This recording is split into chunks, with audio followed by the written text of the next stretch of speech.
A única maneira de fazer um grande trabalho é amar o que se faz. E hoje vamos falar de um trabalho que traduz literalmente essa frase em seus 62 anos de atividade. Eu sou a Luciane Kesquian e apresento a primeira temporada do podcast Litoral Valley Ecossistema de Inovação.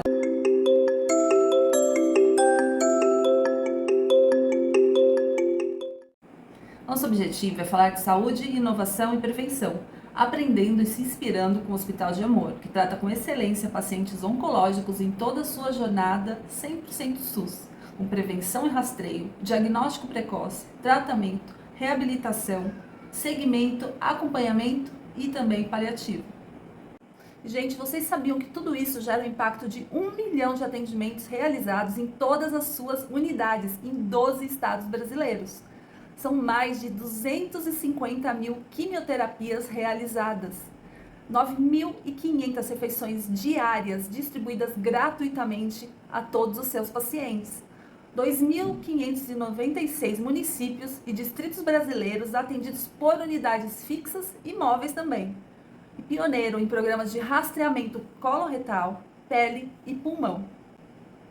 Nosso segredo está em tratar todas as pessoas, absolutamente todas, com amor, disse o Sr. Henrique Prata, presidente do Hospital de Amor. E nosso objetivo também, enquanto ecossistema, é de incentivar a formação de startups, tanto no litoral quanto em todos os cantos. E temos como grande inspiração a Bruto Valley, que é um ecossistema de inovação de Barretos. Eles são grandes realizadores e potencializadores da formação de grandes health techs, como a Arena, por exemplo, que é o hub de inovação do Hospital de Amor. E é isso, pessoal. Vamos apresentar agora as nossas duas convidadas de hoje. Bom, eu vou chamar aqui para o palco a nossa querida Cristine Marotti. Oi, Cristine. Olá! Seja bem-vinda! Obrigada. Tudo bom com você? Tudo. Perfeito.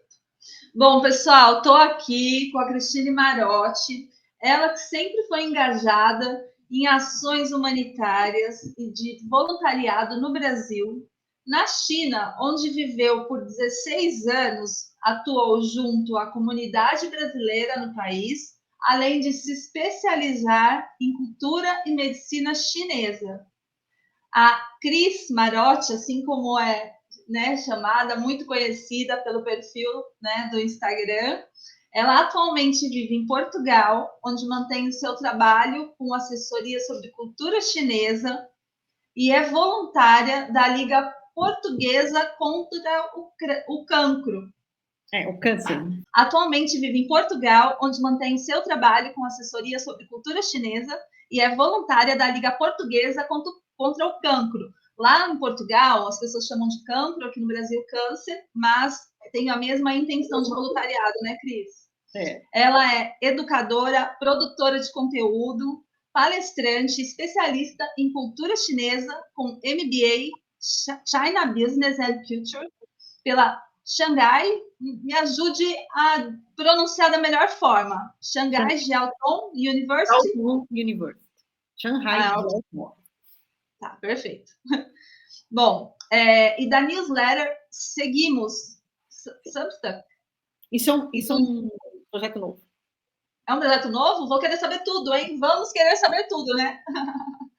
E do livro China na Minha Vida, que, aliás, eu tô com ele, eu sempre tô com esse livro, porque eu sempre volto aqui para pegar dicas, para me inspirar, e eu recomendo aí super a vocês. A Cris vai falar melhor dele daqui a pouco.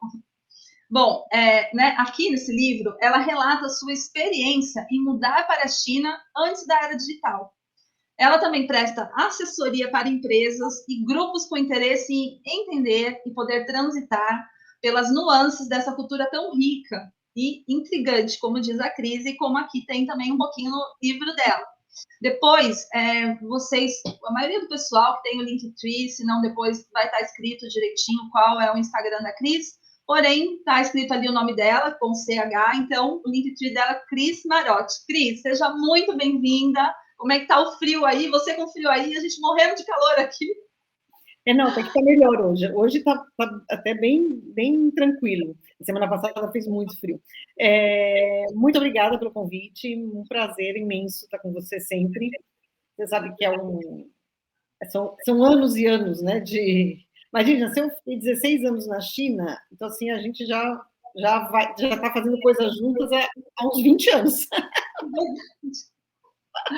Eu sempre fui muito fã do seu trabalho, do seu jeito de falar, do quanto você estuda, do quanto você é especialista em ser humano.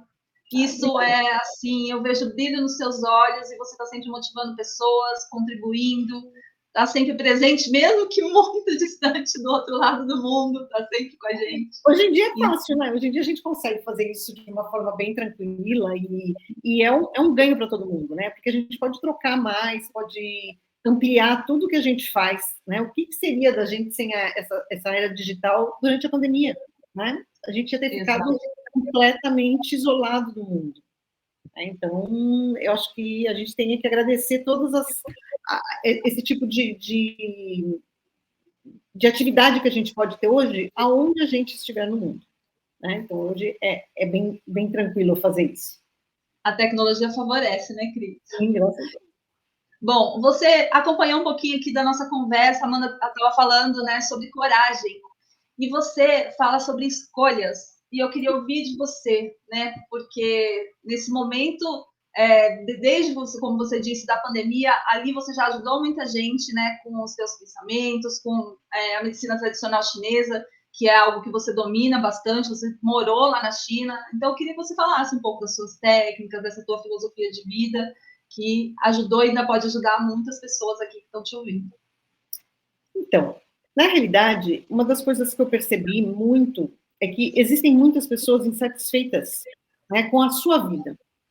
Só que ninguém para pensar que a gente está onde a gente está, a gente é o que a gente é pelas nossas escolhas. Porque você não pensa que todo dia de manhã, quando você abre o olho e você decide dar um snooze no seu despertador, ou levantar da cama e enfrentar seu dia, você fez uma escolha. E as pessoas não veem isso como uma escolha, né? Mas é. Então, desde essa coisa pequenininha, que roupa que eu vou vestir hoje, ou o que eu vou comer, ou que passo que eu vou dar na minha carreira, tudo são escolhas que a gente faz, né? E isso impacta na nossa vida de uma forma imensa. E, às vezes, a gente não percebe isso. E aí a gente tende a reclamar. Porque, assim, eu vivi muito isso por sair do país. Então, assim, tinha na China, como aqui também, em Portugal, tem uma comunidade brasileira, em Portugal muito mais, mas tinha uma comunidade na China brasileira muito significativa, pensando que a gente está do outro lado do mundo. E, assim, existiam pessoas que nem todos gostavam de estar lá, né? É uma mudança muito radical, eu reconheço. É uma mudança de paradigmas, de códigos culturais, e etc. Fora que é muito longe do Brasil, então tem a questão da saudade e tudo mais. E eu percebia que algumas pessoas sofriam muito por estar lá. E aí, quando você perguntava para a pessoa assim, mas por que você está aqui? Sempre tinha 10 mil culpados, né? Assim, responsáveis, né? Porque o meu marido recebeu uma proposta de trabalho, porque eu não podia abrir mão desse como é que se fala? Dessa oportunidade na minha carreira, porque... Então, assim, aí você fala para a pessoa assim, mas espera aí, você não podia abrir mão dessa oportunidade na sua carreira, então você escolheu estar aqui. Aí a pessoa para e fala assim, não, é que a minha empresa só deixava eu vir para cá se eu quisesse, mas você veio porque quis, então você fez uma escolha, né? E nem sempre as pessoas entendem isso, nem sempre as pessoas têm. Bom, e aí, por conta disso, eu comecei a olhar mais para essa questão do quanto que a gente sofre pelas escolhas que a gente mesmo faz. Óbvio que tem 1000 coisas que te influenciam, né, nas suas escolhas. Lógico que tem corresponsáveis pelas suas escolhas. Afinal de contas, se você tem um marido, um namorado, o seu pai, a sua mãe, seus filhos, seja quem for, até os amigos, né, ou os colegas de trabalho, você tem uma influência deles pelas suas escolhas, mas quem decide é você. Quando você decidiu fazer esse podcast, você ouviu deve ter ouvido 1000 coisas boas e coisas não tão boas, né? Todos os lados da moeda. Mas a decisão de estar aqui hoje fazendo isso foi sua, foi a sua escolha. E isso vai te levar para vários lugares. E tudo bem, né? E às vezes a gente faz escolhas erradas, mas tudo bem também, né? A gente tem esse direito de escolher errado. Faz parte da caminhada, né, desse processo. Né? Faz parte da caminhada, faz parte do nosso crescimento e do nosso aprendizado. E aí, quando você faz uma escolha que não é exatamente o que você quer, você vai ter duas opções na sua vida. Ou você vai, todo dia, acordar e questionar essa sua escolha eu não queria usar uma palavra muito pesada, mas assim, sei lá, arrumar uma briga consigo mesmo por conta da escolha que você fez, ou você vai chegar para você mesmo, que isso é uma coisa você com você mesmo, vai falar assim, olha, isso não é exatamente o que eu quero, mas é o que eu tenho hoje. Escolhi até aqui, eu vou me esforçar para mudar, mas hoje é isso que eu tenho que viver. Gente, pode parecer uma besteira, mas isso deixa as coisas muito mais leves, né? Eu costumo usar um exemplo bem metafórico, né? Você comprou uma casa, você gastou todo o seu dinheiro para comprar a casa. Só que aí você chegou na casa, a parede era, sei lá, roxa, né? Você não gosta de roxo, você não suporta lilás, vai precisar não ser uma parede roxa, mas lilás. Você não suporta lilás. Só que você gastou todo o seu dinheiro para comprar aquela casa. Você sabe que você não vai ter dinheiro para pintar aquela parede agora. E aí você pode fazer assim, todo dia você levantar e falar, que droga essa parede lilás, eu não suporto essa parede lilás. E você vai sofrer, porque tudo, a nossa mente é nosso guia, né? Ou você vai chegar para a parede lilás e vai falar assim, olha, eu não gosto de você, mas agora é o que eu tenho, é o que eu posso, e eu vou me programar para, no futuro, eu pintar você de branco, de bege, da cor que quiser. Mas agora nós vamos ter que fazer as pazes e conviver juntos, porque eu não posso fazer diferente. Então, assim, é uma metáfora bem singela, assim, mas é para você ver que, assim, não adianta você brigar com o que você não pode mudar naquele momento, mas você pode se programar para mudar o que não está te satisfazendo no decorrer do tempo. Só que se você ficar gastando toda a sua energia em praguejar, né, aquela escolha daquele momento, você está desperdiçando essa energia e você não tem a sua poupança de energia para sair daquela situação que você não está. Então, não é ser gratiluz, não é ser, como é que se fala? Pôr um véu em cima do seu problema. Né? Que nem, às vezes, nem é um problema tão grande. E, às vezes, quando você tem uma atitude mais positiva frente a isso, você consegue encontrar soluções de uma maneira muito mais simples, porque você está aberto. Exato, porque se a pessoa fica focada naquela dificuldade ou naquela dor, ela esquece que pode ter soluções, né? Exatamente. E aí foi uma experiência bem interessante, eu comecei a trabalhar com isso concomitante com a cultura chinesa, e é impressionante quando eu faço um workshop, uma palestra, é impressionante como você percebe que algumas pessoas fazem assim, mas é só isso? Mas é isso mesmo? Como é que eu nunca tinha percebido isso? Por quê? Porque você está tão focado naquilo que você acha que não está certo, que não dá certo, e você está sofrendo tanto em cima daquela coisa, que é um resultado das suas escolhas, né? Mas não está te satisfazendo, que você não consegue olhar para fora do quadrado. Você não consegue vislumbrar mais nada. E aí a sua vida passa a ser uma reclamação constante. E isso... Eu tinha um professor... desculpa, Cris. Isso é uma bola de neve. Né? Tanto para o lado bom quanto para o lado ruim. É só isso. Mas perfeito, eu tinha um professor, né, justamente sobre coaching integral, ele falava assim, a gente sempre precisa de alguém que lê a parte de trás da nossa camiseta, aquilo está tão perto, só que a gente esquece daquilo, né, assim como você falou, algo que é tão simples, tão parece que está tão claro, está claro para a pessoa que está de fora, e aí você, nesse teu papel de clarear a mente, né, de mostrar opções, uma coisa tão simples resolve muita coisa. Então, assim, quando você percebe que, olha, vou usar a minha história como um exemplo. Eu trabalhava numa empresa, né, na Prefeitura de Praia Grande, há 23 anos. E aí, o meu marido recebeu essa proposta para ir trabalhar na China, né, que era irrecusável na época. Mas numa época em que não existia smartphone ainda. Não existia smartphone, gente. E aí, eu larguei tudo, pedi exoneração de um cargo público com 23 anos de cargo, né, eu era professora de cargo concursado, eu fui para um lugar onde eu não entendia a língua, não entendia a cultura, tinha uma dificuldade imensa, mudou todo o meu estilo de vida, não podia dirigir, imagina, eu não podia dirigir lá, né? A empresa não deixava a gente dirigir. Super independente. E aí, um dia eu falei, chorei muito, perguntei 1000 vezes para mim mesma, olhando no espelho, o que eu estou fazendo aqui, né? Para onde, quando eu fiz isso? Onde eu estava com a cabeça? Só que aí, quando você começa a perceber que foi uma série de atitudes que você tomou, que te levaram até esse ponto, você fala assim, não, peraí, se eu estou aqui, então eu tenho que mudar isso. E aí eu fui. Gente, eu não falava inglês. Eu falava um inglês muito macarrônico, aquele de salvar a gente em viagem de turismo. E mesmo assim, com restrições. E aí eu falei, não, eu tenho que se eu sair, eu tenho que fazer alguma coisa melhor de mim mesma.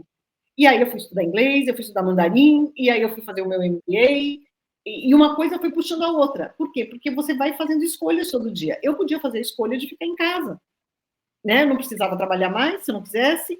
Eu tinha todo um suporte de uma empresa, né? Meus filhos na escola, e blá, blá, blá.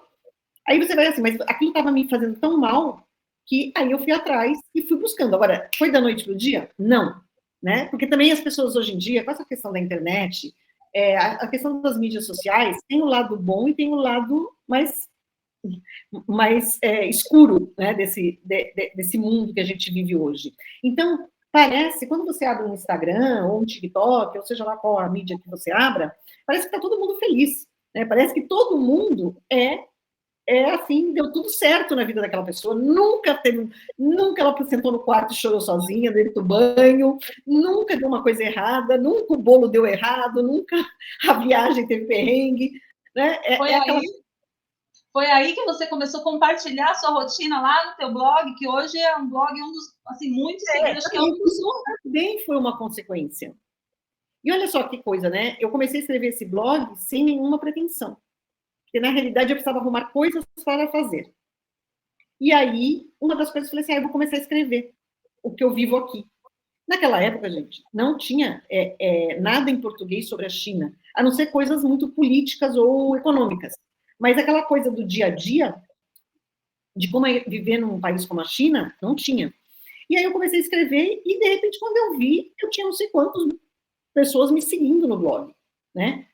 Aí eu falei assim, não, mas esse blog não é a minha cara. E aí eu fui. Então, uma coisa foi levando a outra. E isso foi um processo de muitos anos. Mas você nunca pode desistir. Se eu parasse no primeiro obstáculo e falasse assim, não, mas isso aqui tá ruim, esse país é horrível, porque a China não é fácil. Eu sou uma apaixonada pela China, né, depois de tanto tempo lá, de realmente estudar a cultura, de viver lá, vivi anos muito bons da minha vida lá, mas não é fácil. Não é fácil. Muita mudança, né? É tudo. É como você existem pessoas que vão, e aí isso que eu acho legal. Eu conheci pessoas que chegaram lá e falaram assim, eu vim para ficar 3 anos, porque era uma oportunidade na minha casa. Sabe a história da parede? A pessoa falou isso. Eu vim para ficar 3 anos, que foi a oportunidade que eu recebi. Mas não fico aqui nem um dia a mais.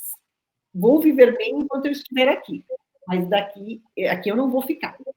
Então, assim, a pessoa sabe que ela fez a escolha, ela sabe que essa escolha vai ter uma influência muito grande no futuro dela, lá na frente, mas que, para isso, ela teria que conviver com alguma coisa que ela não gostava. E aí ela escolheu viver da melhor maneira possível com aquela situação, que não era o que ela queria 100%. Então, você pode pensar nisso. Eu estou falando da China, parece que fala assim, mas quem vai morar na China? Né? Só que para pensar, traz isso para o seu trabalho. Traz isso para o seu relacionamento. No relacionamento com seus filhos, com seus amigos, né? Para o curso que você faz. Quantas pessoas passam anos fazendo medicina e não era isso que eles queriam? Sei lá, eu falo medicina porque é um curso extremamente difícil e que te suga demais, né? E não conseguem perceber que podem sair desse círculo e vão indo, e aí se tornam profissionais amargos, se tornam profissionais que não têm paixão pelo que fazem. Então é melhor largar. Eu tenho uma amiga no Brasil que ela largou a faculdade de medicina no 4º ano. Nossa. Largou porque não era o que ela queria. Foi fazer arquitetura. Foi fazer o quê? Arquitetura. Ai, meu Deus. Pegou meu lado aí agora. É, Eu fiz o processo inverso. Eu comecei com arquitetura e virei para a saúde. coragem de mudar aquilo que não está te satisfazendo naquele momento. E tá tudo bem.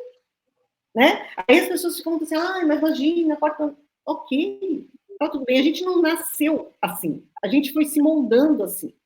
Né? Às vezes a pessoa escolhe fazer uma faculdade X, Y ou Z por influência de amigo, dos pais, e chegam lá e não é aquilo. Né? Não é aquilo que elas esperavam, porque também talvez não fosse o sonho bem delas, mas elas foram escolhendo porque era mais fácil, talvez, ou porque daria menos trabalho, porque é difícil você lutar com o que você não acredita. Né? Bom, estou falando demais. É incrível tudo isso, porque você relatou assim duas coisas. Uma delas, às vezes, as filhas, principalmente, por querer agradar, né?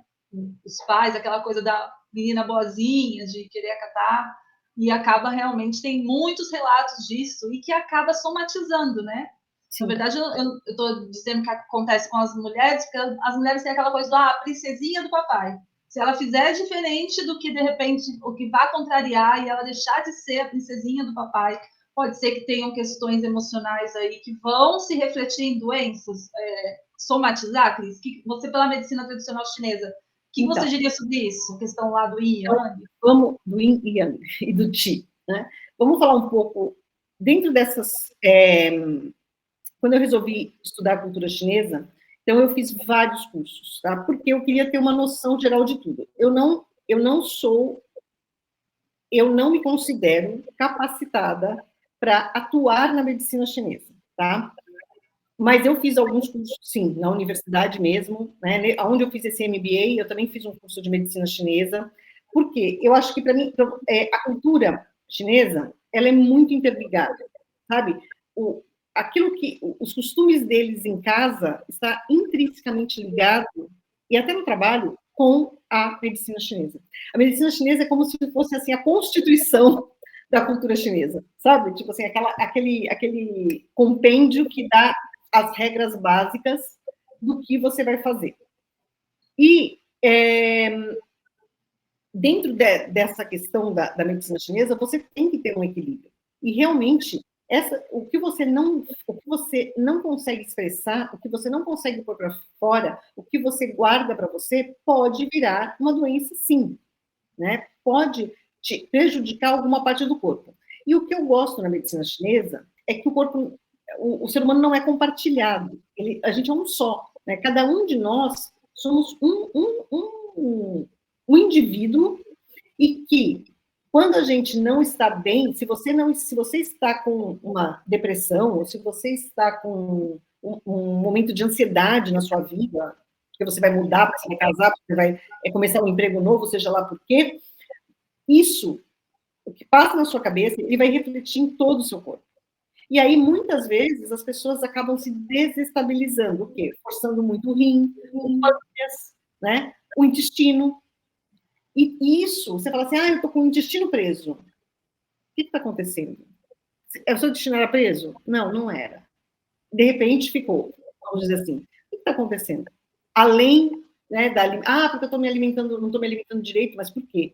Então, assim, se você for buscar, né, existe sempre um porquê que te desequilibra. O teu chi, que é o que eles chamam de energia vital, que é como o centro energético do nosso corpo, mais ou menos dentro da medicina indiana, a Ayurveda, né? Ayurveda. Também tem a questão do plexo solar, dos chakras. A medicina chinesa não trabalha com chakras, com o nome chakras, mas tem todos os pontos do meridiano, os meridianos, que te levam a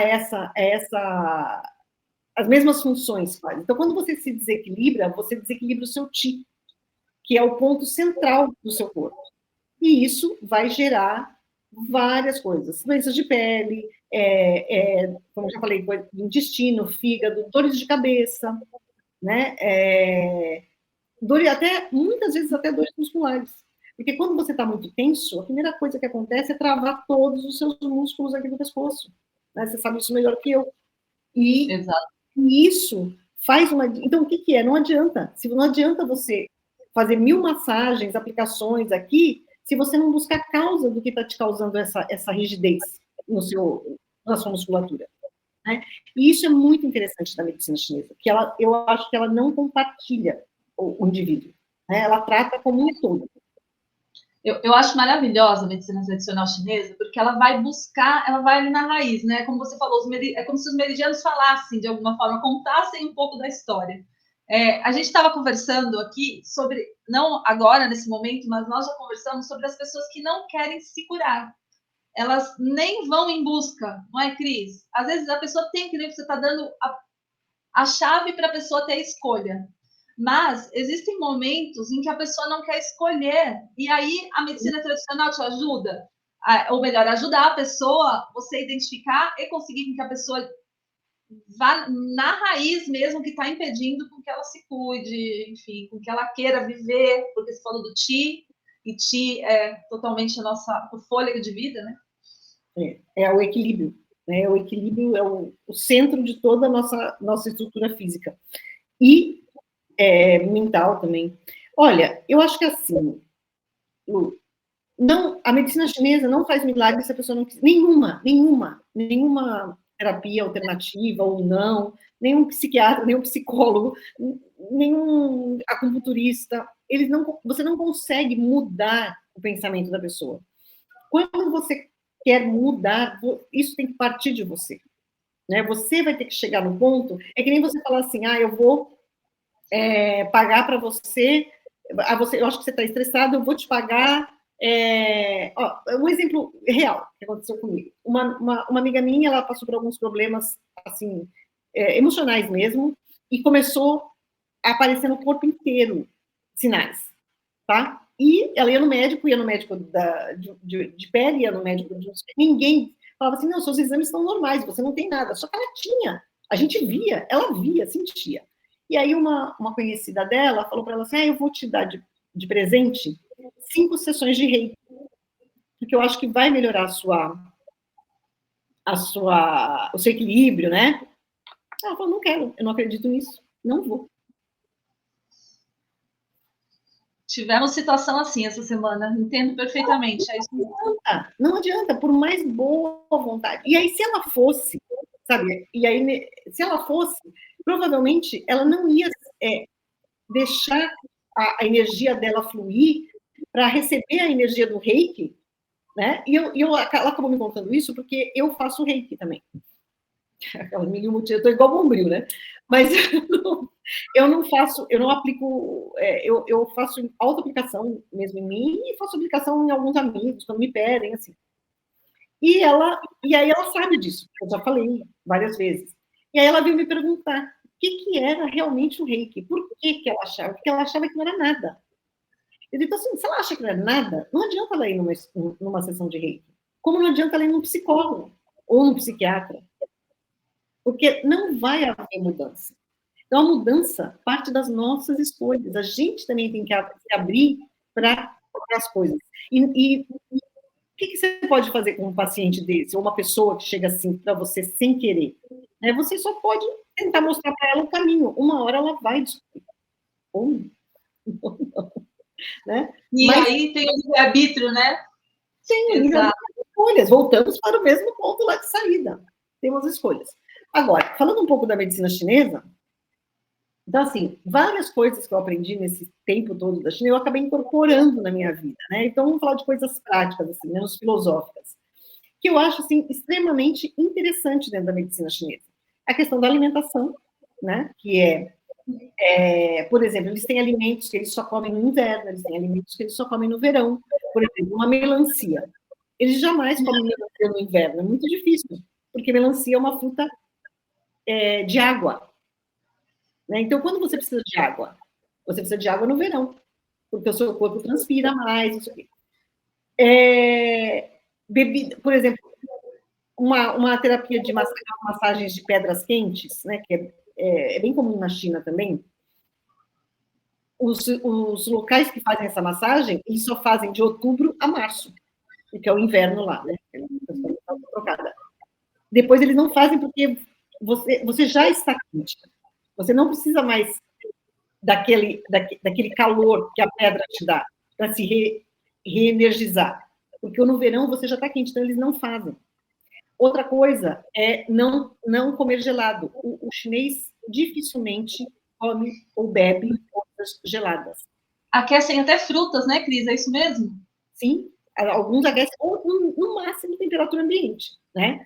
E um dos hábitos que eu adquiri foi de tomar água quente. Água morna, né, gente? A gente fala água quente, mas a água não é quente.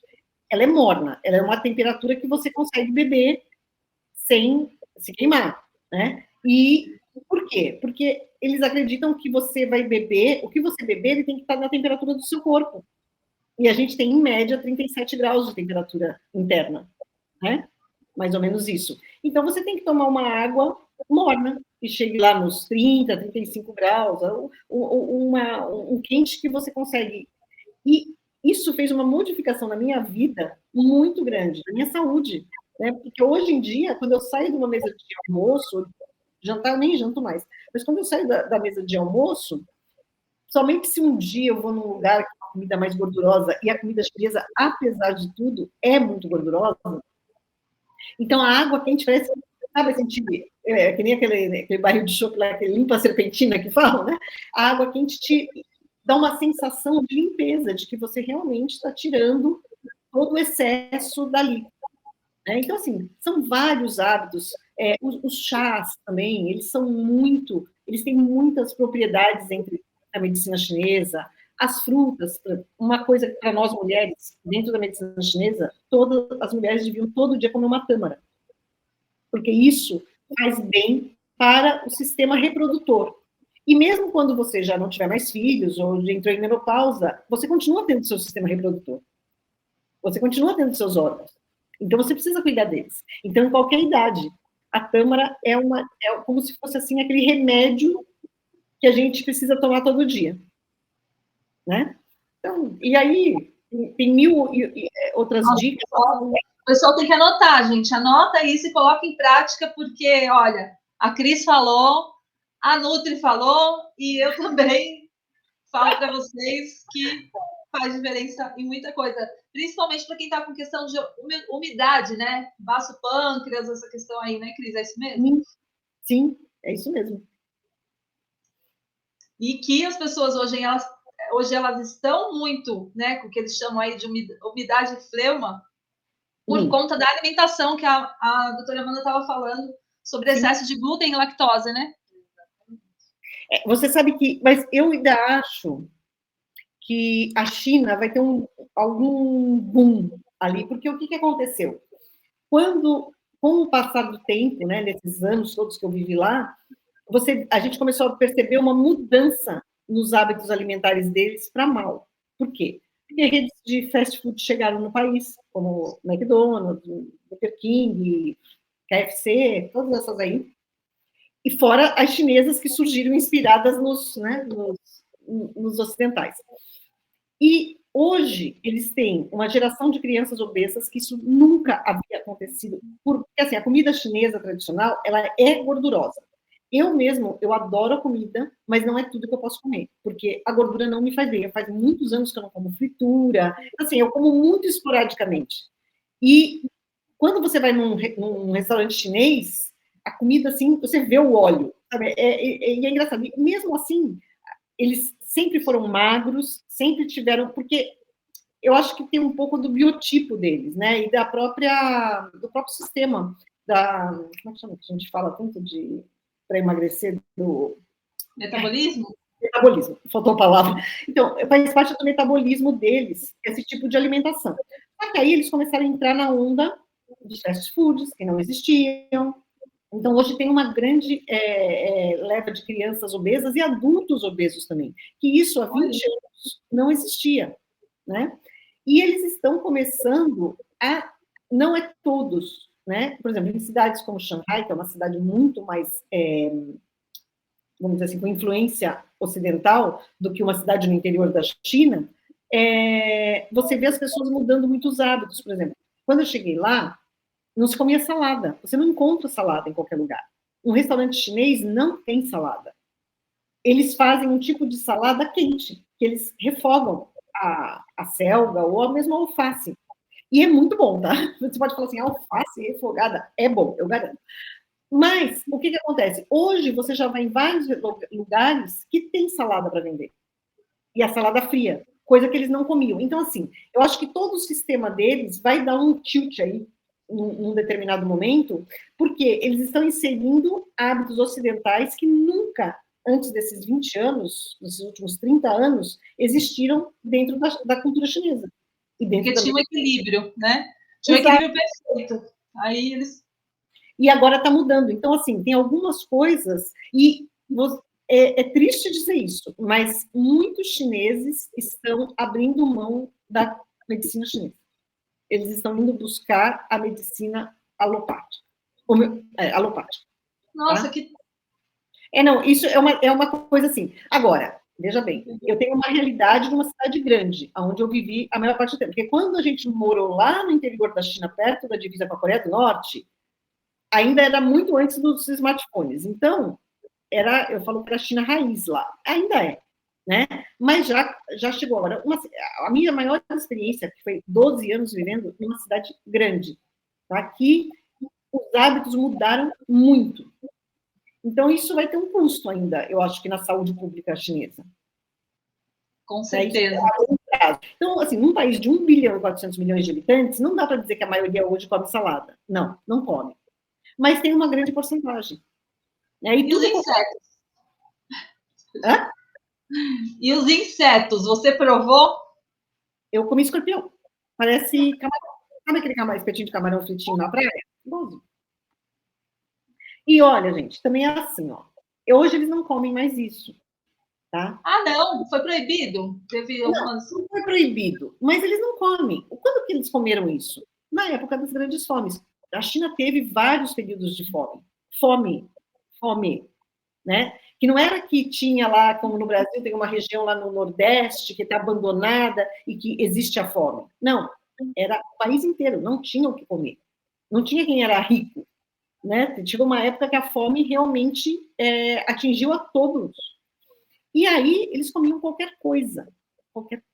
Eles ferviam pedra e tomavam a água para tentar tirar um pouco de minerais, né, naquilo. Então, assim, é uma história. E aí eles comiam qualquer coisa, assim, comiam muito. Só que com o passar do tempo, a China voltou a crescer, né?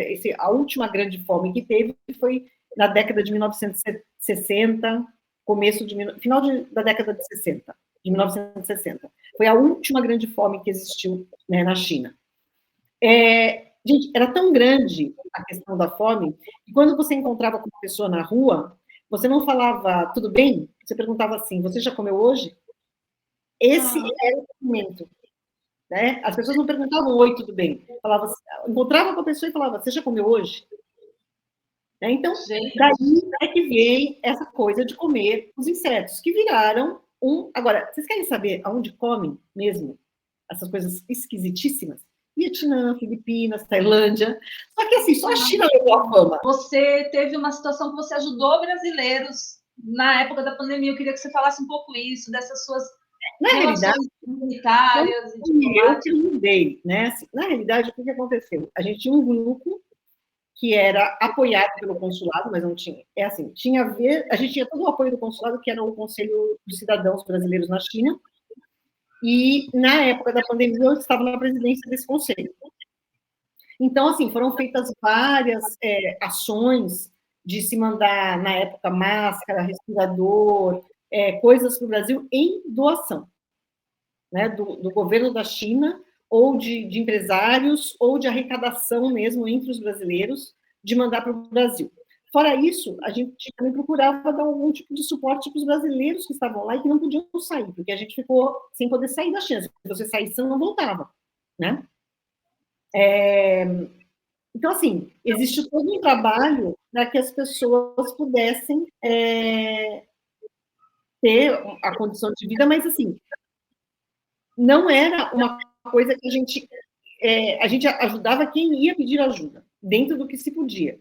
porque também o consulado, ele não tem tanta autonomia assim, nessa questão de decidir o que vai fazer, o que não vai fazer, né, ele é um órgão que pertence ao governo do Brasil, né, o Itamaraty, na realidade.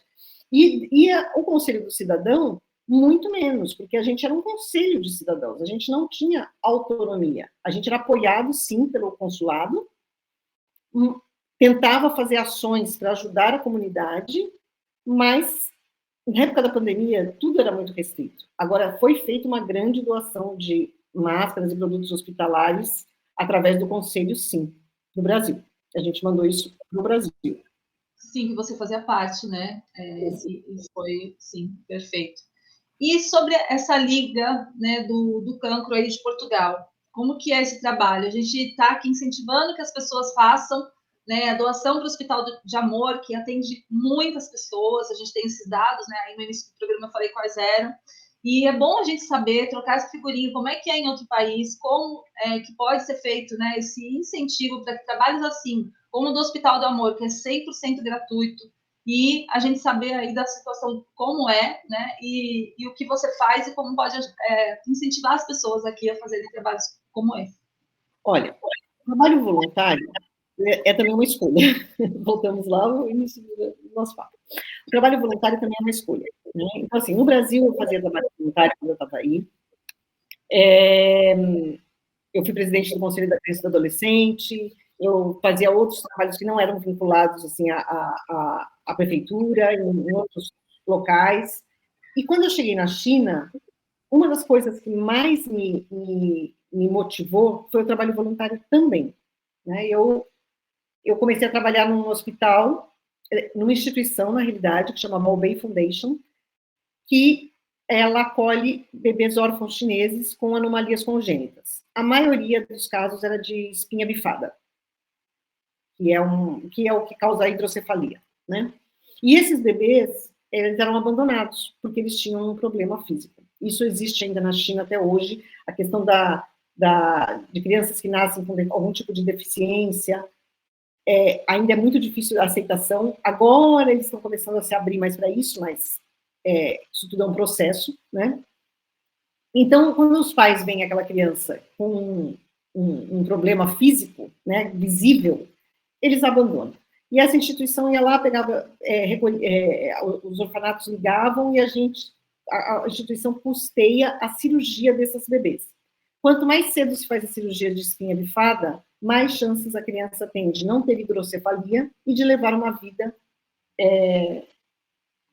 quase normal, né? Sempre tem alguma sequela, mas a chance de ter hidrocefalia, que é o pior, né, o pior quadro dessa doença, um dos piores, diminui muito. Bom, eu comecei a trabalhar nessa instituição, sem falar inglês, sem falar mandarim, mas eu falei assim, não, eu tenho que fazer alguma coisa. E isso realmente fez toda a diferença na minha vida lá. Então, assim, fazer trabalho voluntário no Brasil, você se doa, né? Então, o trabalho voluntário é doação. É você doar o seu tempo, o dinheiro, quem pode, mas tem gente que não pode doar o dinheiro. Então, doa o seu tempo. Não importa se é 10 horas ou 1 hora. E também não importa se você doa R$1 ou R$1.000. R$1 faz a diferença. Porque se 100 pessoas doarem R$1, isso já fez a diferença. E tem pessoas que não podem doar nem R$1, mas elas podem ajudar de outra forma, doando o seu tempo, doando seu amor, né? Doando alguma habilidade que tenha. Bom, e aí eu comecei a fazer esse trabalho na China, a gente ia visitar os hospitais, e na realidade o trabalho do voluntário era ajudar a cuidar desses bebês que estavam num hospital público, né? E como eles eram órfãos, eles não tinham pai e mãe para ficar com eles, e eram bebês de meses, né, a maioria. Então, existia o voluntário ia lá e ajudava a cuidar desse bebê em alguns momentos, para a pessoa que cuidava do bebê 24 horas, né, que a gente chamava de aí em mandarim é tia, mas era como se fosse uma babá contratada pela instituição. Então, a gente ia lá para ela ter um momento para tomar banho, para comer e tudo mais. Dentro de uma mudança de país, isso fez muita diferença, porque isso acabou me colocando a par de como era a sociedade, né, de você conhecer pessoas. Quando eu vim para Portugal em 2021, ainda estava na pandemia, né? Aqui ainda estava em lockdown, então, assim, foi muito difícil eu encontrar um trabalho voluntário, porque nada estava funcionando, né? Estava tudo fechado. Mas assim que eles abriram, aí eu me inscrevi na Liga Portuguesa contra o Cancro, que é também uma instituição que trabalha dentro dos hospitais públicos, que são os centros de oncologia de Portugal, tem no Porto, tem em Coimbra, tem em Lisboa. E também eu precisava me integrar na sociedade daqui, né? Eu precisava entender as coisas, eu precisava doar um pouco eu entendo assim, ó. Você, quando faz um trabalho voluntário, você doa um pouco de você para aquele lugar que está te recebendo, seja ele uma cidade, um bairro, né, uma instituição mesmo. E assim, eu tenho certeza que os ganhos são muito mais para mim do que para quem está lá, né? Porque você vai hoje na Liga, o que eu faço, né? No trabalho voluntário, eu vou uma vez por semana pela manhã para o hospital, que é o Instituto Português de Oncologia. E lá tem uns carrinhos que se servem cafés, tem uma equipe de voluntários, eu sou só né, uma gotinha no oceano, mas você serve café para as pessoas que vão fazer, chegam lá muito cedo. Como Coimbra é um ponto, tanto o IPO quanto um dos 3 IPOs, eles são pontos de referência, né? Então vem muita gente do entorno. Então tem pessoas que saem de casa às 3 da manhã, então elas só precisam tomar um café, comer um pão, né? E aí a Liga fornece tudo isso. E aí você conversa com as pessoas. Quantas vezes a pessoa quer sentar do seu lado e desabafar? Não é nada, mas isso te dá um retorno que, assim, não dá para mensurar. Né? Você não compra isso. Então, E aí tem pessoas que ajudam financeiramente a Liga. Por quê? Porque não querem ir para o hospital. Falam assim, não tenho coragem de ir para o hospital e ver as pessoas que estão ali, que nem no Natal, eu fui no Centro de Cuidados Paliativos. Então, assim, não é fácil também, né? A gente também se emociona. E mais emocionante de tudo é ver aquelas pessoas que sabem que estão próximas do fim, lutando para viver com dignidade até o fim. Isso sim é ser forte. Isso sim é dar de presente amor. Então, esse aprendizado todo, a gente não tem como retornar. Eu acho que voluntariado é uma coisa, seja qual for o tipo de voluntariado que a gente faz, dar um pouco do tanto que a gente tem. Porque se você tem saúde, você já está rico, né? Lógico, todo mundo quer ter dinheiro, todo mundo quer ter uma vida tranquila, mas você precisa movimentar essa energia do bem. Eu acredito muito nisso. Então, por isso que quando eu cheguei aqui em Portugal, eu fui procurar esse voluntariado e adoro o que eu faço. Tem algumas ações comunitárias também, que aí, para o hospital eu só vou um dia, mas tem ações comunitárias que, de vez em quando, eles precisam de pessoas extras para ajudar, e a gente vai ajudar. Então, é assim. E na Baobei, lá na China, era a mesma coisa. Né? Era uma questão de doar. Né? Trabalho voluntário é doação. E é doação, acima de tudo, de amor. Então, assim, esse hospital do amor, né? Ele precisa de amor para sobreviver. Né? Então, ele precisa do voluntário, ele precisa da doação, ele precisa essa energia circulando para fazer isso acontecer e ajudar mais gente. Exato, Cris, você está falando aí, ampliando, né? Assim como você sempre faz aí, de mostrar para as pessoas que às vezes elas acham que não vão ter nada, mas tem várias formas. Você falou aí de várias maneiras e o quanto isso preenche quem está fazendo. Eu achei muito legal você falar isso. Inclusive, foi um dos meios de adaptação no local. Você cria um laço, né? Quando você doa aquele laço afetivo, ambientação, enfim, muito, muito importante, né? Esse tipo de. Agora, eu fiquei bastante tocada com a questão que você falou, além das crianças, né? Do caso da China, né? Delas estarem aí com a questão do câncer, né? Ainda sem os pais. Então, vocês iam para acalentar essas crianças, é isso? Mas era a maioria era bebê mesmo, bebê. E eles precisavam do quê? Eles foram abandonados, gente. Então, assim, são crianças com uma situação física complexa demais, bebês de 3, 4 meses que já tinham passado por 5, 6 cirurgias, né, para tentar ter uma vida. E depois esses bebês, e a própria Baobei insere esses bebês na adoção internacional. E muitos são adotados, muitos. Eu posso afirmar que são a maioria. são adotados, né? Os americanos adotam muito, muito. É impressionante. Assim, eu conheço uma família que adotou 4 bebês da Baobei. 4. Então, os 4 com algum tipo de deficiência. Todos tinham feito a cirurgia, todos tinham uma qualidade de vida muito acima do que poderiam ter se não tivessem sido resgatados, né, pela Baobei, mas 4 crianças, gente, isso é magnífico, né, magnífico.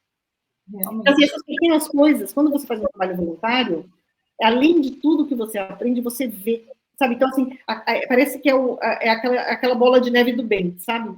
Tudo vai ampliando, tudo vai aumentando, tudo vai te trazendo mais compaixão, né? Mais entendimento das coisas e mais valor do que a gente tem.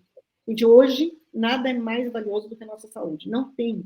Não tem. É o que eu falei. Tem gente que, tudo bem, você precisa de dinheiro, você precisa. Infelizmente, a gente não vive sem. Mas nada vale você colocar em risco a sua saúde. E quando você começa a lidar com essas pessoas que estão em situação de algum risco ou de doenças mesmo, o câncer hoje, gente, a medicina evoluiu muito. Então, tem muita gente que tem esperança e que sai da doença, né? Então, o que mais a gente fala é que a gente tem que ter esperança. Sempre, até o último dia. Enquanto você estiver respirando, você tem vida. Enquanto você tem vida, tem que ter esperança. Então, essas pequenas coisas a gente aprende no trabalho voluntário. Quantos anos, né, Cris? Sim, sim, sim. 15 anos de trabalho voluntário, você diria? Mais, né? Mais, né? Porque aqui no Brasil também, né? Embora... No Brasil. Então, assim, eu acredito que eu já tenho mais de 30 anos de trabalho voluntário. Eu sempre fiz. Isso é uma coisa que eu sempre gostei de fazer. Talvez não com tanta comprometimento como eu tenho, porque, por exemplo, tanto na China, na Baobei, como aqui na Liga, eu tenho um comprometimento. Eu tenho um dia de trabalho, é um dia que eu vou, chova ou faça sol, né? É um comprometimento. Eu já fui voluntária em ações esporádicas também, em coisas que não exigiam esse comprometimento semanal ou mensal, ou o que seja. Mas, de toda forma, é um trabalho voluntário, né? E, de toda forma, você vai aprender alguma coisa com aquele grupo, com aquela instituição, ou com aquelas pessoas que precisam, às vezes, só de um sorriso, né? Agora, é também uma opção de vida, porque não adianta você fazer um trabalho voluntário lindo, maravilhoso, e depois chegar e não cumprimentar o porteiro do seu prédio. E você esquece que aquela pessoa que está lá no seu todo dia, ela precisa de um sorriso também. E, às vezes, só isso basta. Não tenho nem palavras para agradecer. Você estar aqui com a gente, você compartilhar com as pessoas essa sabedoria, esse carinho, essa energia. A gente queria ficar com você aqui até meia-noite. Para a gente aqui, meia-noite, aí já... Para mim já é meia-noite. Eu já virei a bola. Já chegou, né? Sim. Cris, eu gostaria que você dissesse, numa frase, definir a Cristine. Olha, eu sei que deve ser uma tarefa muito difícil, porque você tem inúmeras experiências maravilhosas, mas eu sei que essa frase vai ser um grande diferencial e que pode não, eu tenho certeza que vai ajudar muita gente. Então... Uma frase? Sim.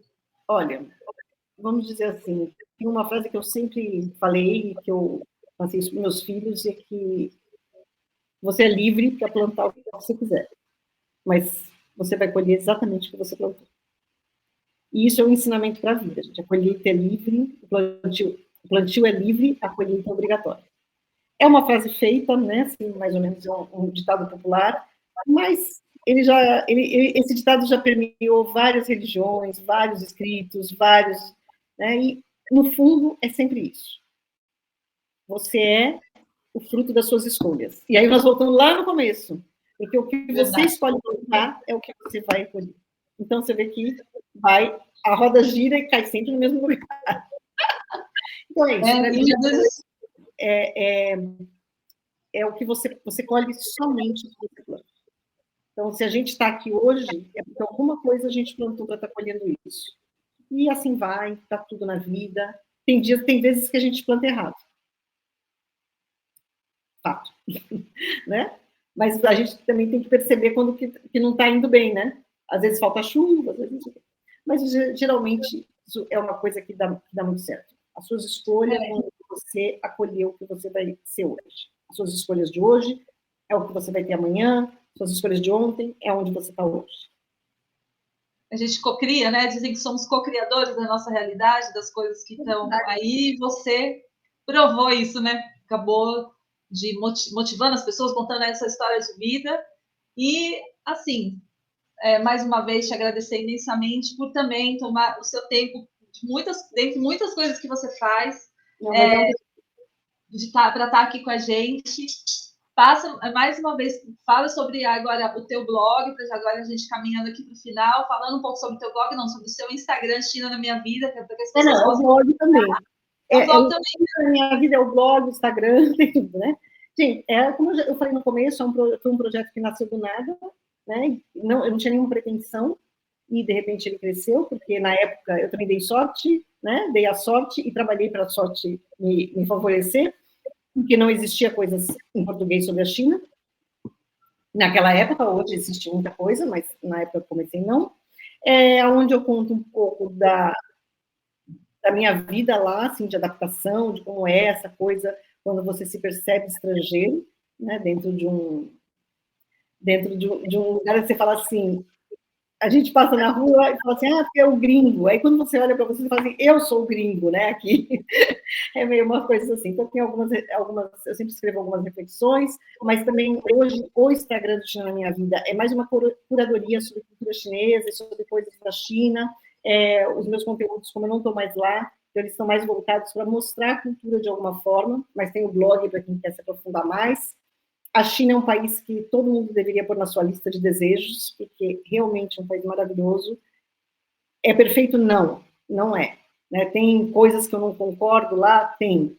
Mas, se você olhar o lado bom do país, principalmente para ir a turismo, é maravilhoso. Se você entender um pouco da cultura antes de ir, você vai aproveitar 1000 vezes mais. Né? E é isso que eu tenho feito bastante hoje, dado mentoria para pessoas que vão viajar para a China Turismo, mas elas querem chegar lá sabendo alguma coisa, né? Para não chegar... E fora a questão de mesmo as dicas valiosíssimas, práticas, né? De como sobreviver na China.